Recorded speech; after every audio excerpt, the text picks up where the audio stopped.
Ibinunyag ni Public Attorney's Office Chief Presida Acosta na maraming abogado ng pawang nagkakaroon ng psychiatric illness dahil sa sobrang dami ng hawak na mga kaso. Sa pagdinig ng Senate Committee on Finance para sa 2026 budget, sinabi ni Acosta na abot sa 300 kaso kada buwan ang hawak ng iisang abogado. Sa ngayon may 2,681 lang na bilang ng abogado ang PAO, kaya naman suportado ni Senator Sherwin Gatchalian ang panawagan na dagdagan ng 500 abogado para mapagaan ang caseload at maiwasan ang pag-alis ng senior lawyers.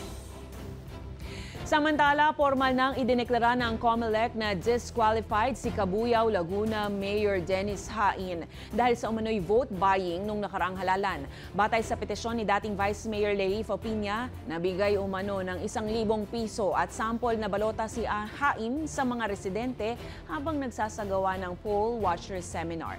Pinatunayan naman ito ng mga larawan at video na tumayong ebidensya sa kaso kasabay ng pag-amin ni Hain sa akusasyon.